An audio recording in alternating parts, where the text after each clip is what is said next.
Syndrome. Syndrome is the main antagonist of Pixar's The Incredibles movie. Syndrome is a villain created by neglect from his favorite superhero idol growing up, Mr. Incredible. He created a robot that learns how to defeat superheroes by getting rid of many along the way on a secluded island and invites Mr. Incredible there to destroy him. Despite his hatred, he still yearns for respect and approval from others. He sends his robot into the city to defeat it in front of everyone to try and claim his title as a superhero, but loses his remote control device for the robot, and the Incredibles family and Frozone end up defeating the robot together. Syndrome's personality is a mix of vengeance and arrogance. He acts surprised when Mr. Incredible defeats his robot for the first time, and so he makes some upgrades to try again. When the Incredibles succeed against his robot, the government ends up taking all of his assets, but he still wants attention, so he tries to kidnap Jack, Mr. Incredible's son, to try and raise him as his own. Doesn't succeed and ends up passing away due to his cape getting stuck in a plane's fan. Throughout the entire movie, he just acts like a fanboy of Mr. Incredible and wants to prove to everyone that he's worthy of respect. He really should have been called Imposter Syndrome. And when everyone's super, no one will be. Lotso. Lotso is the main antagonist in Toy Story 3. Lotso is a deceptively cuddly bear who runs a daycare like a dictatorship. He did everything possible to keep the toys trapped in Sunnyside, treating the place like his personal fuzzy fiefdom. Despite his hatred, he still smelled like strawberries, because apparently even evil has a scent profile. Lotso wasn't always a villain. He was once a beloved toy owned by a little girl named Daisy, but after being accidentally left behind, Lotso made the long journey home, only to find he'd been replaced by another Lotso hugging bear. Feeling abandoned and betrayed, he snapped. Instead of accepting the mistake, he convinced his friends Big Baby and Chuckles that Daisy didn't love them anymore. From then on, bitterness became his brand. Lotso's personality is a mix of southern charm, bitter betrayal, and a whole lot of emotional baggage. When he was defeated, he got left literally hanging on the front of a garbage truck, which is what we call poetic and plastic justice. Throughout the entire movie, he just manipulates, lies, and acts like a soft-spoken tyrant in a purple bathrobe. Make no mistake, this bear's hugs come with strings attached. Where's your kid now, Sheriff?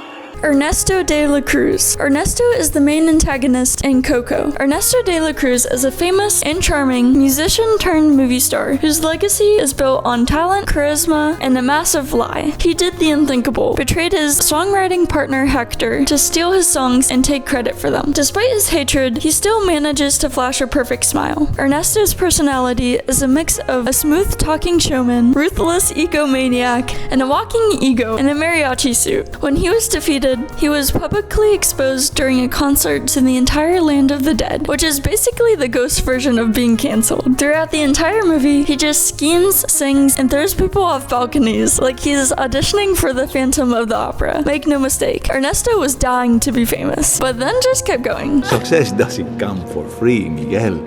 You have to be willing to do whatever it takes to seize your moment. Randall Boggs. Randall is the main antagonist in Monsters, Inc. Randall Boggs is a sneaky, chameleon-like monster who's always lurking in the shadows, literally and figuratively, trying to be the top scarer at any cost. He did more than just cheat in the Scream competition. He secretly built a terrifying machine to forcibly extract screams from children, all in a twisted attempt to revolutionize the company, and maybe even win Employee of the Millennium. Despite his hatred, he still follows company dress code, because evil schemes don't excuse bad office etiquette. Randall's personality is a mix of a jealous coworker, mad scientist, and slippery snake with an inferiority complex. He always lived in Sully's shadow, and it gnawed at him. When he was defeated, he ended up being banished to the human world, mistaken for a giant lizard, and whacked with a shovel by a little girl's grandma. Throughout the entire movie, he just plots, sneaks, and slithers around vents like a disgruntled IT guy who wants revenge for being passed over for a promotion. Make no mistake, Randall didn't just want to scare kids. He wanted to be the scariest thing since the cafeteria mystery meat. I don't see a new door in my station in 5 seconds. I will personally put you through the shredder! Charles Muntz. Charles is the main antagonist in Pixar's film Up. Charles Muntz is a once celebrated explorer turned obsessive recluse, living in the jungle with an army of talking dogs and a serious grudge against the scientific community. He did everything he could to capture a rare exotic bird, Kevin, to prove his greatness and restore his tarnished reputation, even if it meant threatening old men, kids, and animals alike. Despite his hatred, he still had the manners of a gentleman explorer, right before he tried to throw you off a blimp. Charles's personality is a mix of charming adventurer, paranoid villain, and grandpa who went way too hard on the Wilderness Survival Channel. When he was defeated, he got outwitted by a kid, a bird, and a senior citizen with balloons, proving that pride really can bring you down. Throughout the entire movie, he just rants, obsesses, and chases a bird like it personally insulted his legacy. Make no mistake, Charles didn't just want to reclaim his glory, he wanted a National Geographic cover and complete vengeance on all the critics under the age of 80.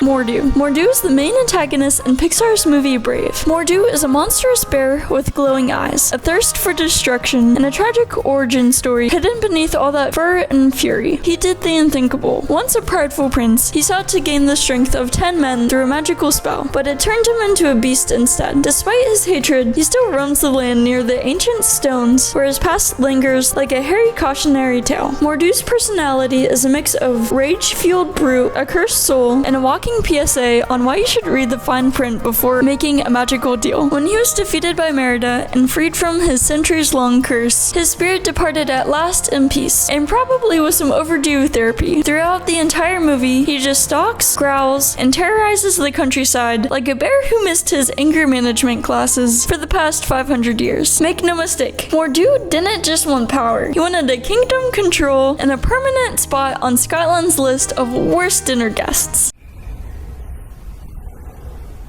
Otto. Otto is the main antagonist in WALL-E. Otto is a sleek, emotionless, autopilot robot programmed to obey one directive above all else: never let humanity return to Earth. He did exactly what he was programmed to do, enforce Directive A113, which meant sabotaging any attempt to return to the now recovering planet, even if it meant going full robot overlord on the Axiom's crew. Despite his hatred, he still maintained a calm monotone voice and the smooth spin moves of a futuristic steering wheel with a superiority complex. Otto's personality is a mix of cold logic, blind obedience, and HAL 9000's less chatty cousin. When he was defeated, he got shut down and quietly powered off, proving that even high-tech villains can override good old-fashioned hope and a dancing trash robot. Throughout the entire movie, he just micromanages, manipulates, and slowly rotates like he's judging you for not updating your software. Make no mistake, Otto didn't just want to follow orders. He wanted to stay in charge forever, with zero plants, zero problems. Must follow my directive.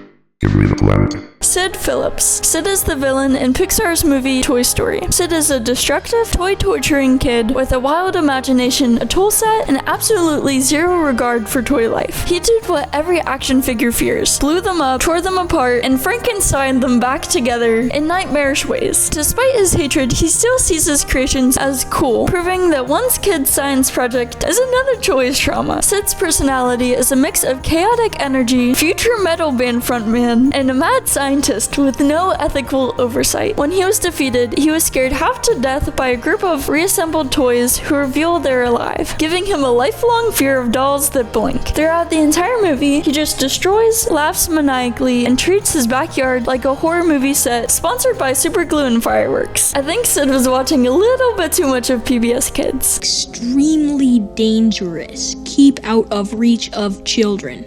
Cool. I hope you enjoyed this video. Leave a like and subscribe, and I'll see you in the next one.